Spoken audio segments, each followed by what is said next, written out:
Hello students, this is Kadam sir from Civil Department of Pravin Patil College. Till now, we have seen some questions of the third chapter of solid waste management, that is disposal of solid waste, having weightage 16 marks. So let's recall the questions that we have seen. So we have seen the types of disposal of solid waste, then the composting process, then questions related to composting process, also various questions related to vermicomposting, and also we have seen the method of landfilling in brief. Now we will move to the next question, that is define leachate and state the necessity to control it. This is 4-mark question. Leachate is nothing but a contaminated liquid containing different dissolved and suspended materials which comes out through the solid waste mass. It is generated out due to the infiltration of rainwater into the landfills and its percolation through waste and squeezing out due to self-weight. So leachate is nothing but the contaminated liquid from the solid waste mass. Also, leachate is very dangerous as it is a highly contaminated liquid. So we have to control this because of the various reasons, such as it causes the problems including clogging with the mud or silt, also due to which the growth of microorganisms in the conduit takes place. Also, the chemical composition of leachate can weaken the pipe walls which may then fail. Also, the percolation of leachate will cause the soil pollutions. Also, it will contaminate the shallow groundwater source in rainy season. It affects the dissolved oxygen content in water, which is harmful to aquatic life. Also, it will lead to the waterborne diseases. So, due to these various reasons, we have to control the generation of leachate.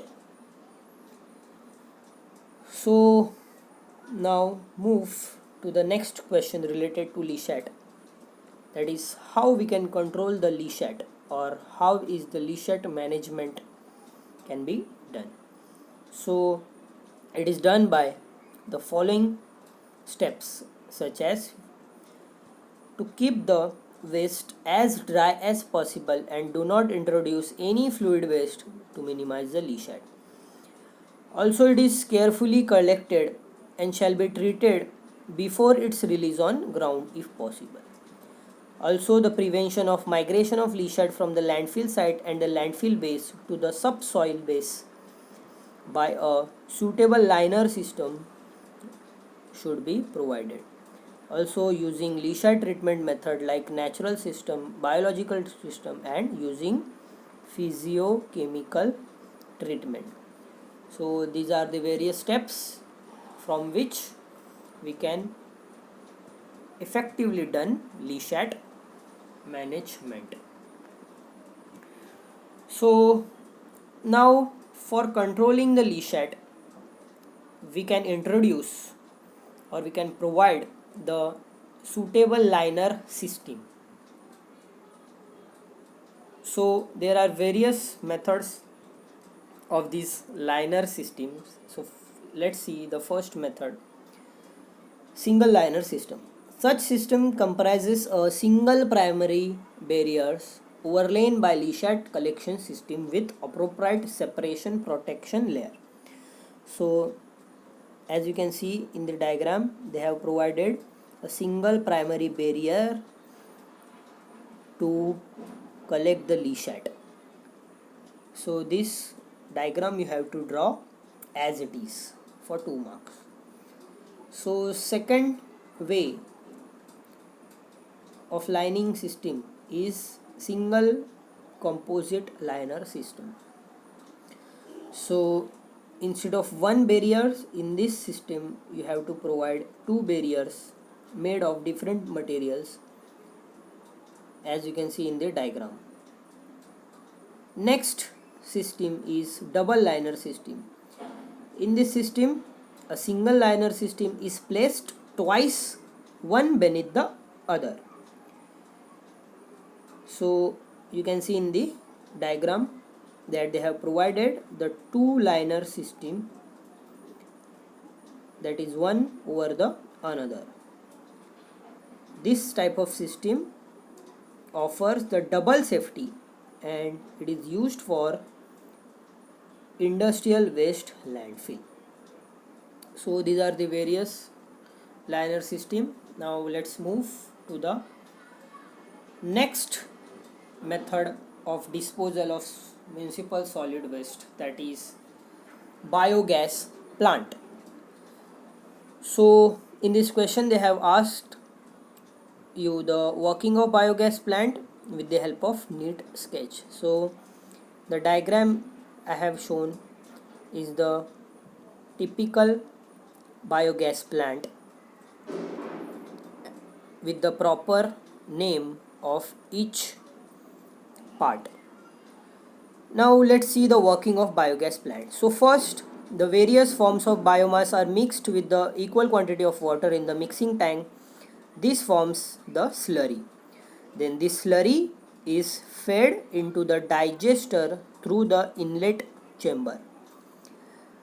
Now next, when the digester is partially filled with the slurry, the introduction of slurry is stopped and the plant is left unused for about 2 months. What happened in these 2 months? So in these 2 months, the anaerobic bacteria present in the slurry decompose or ferments the biomass in the presence of water. And as a result of anaerobic fermentation, the biogas is formed which start collecting in the dome of the digester. As more and more biogas start collecting, the pressure exerted by the biogas forces the spent slurry into the outlet chamber, and from the outlet chamber the spent slurry overflows into the overflow tank, and the spent slurry is manually removed from the overflow tank and used as manure for plants, and the gas valve connected to a system of pipelines is opened when a proper supply of biogas is required.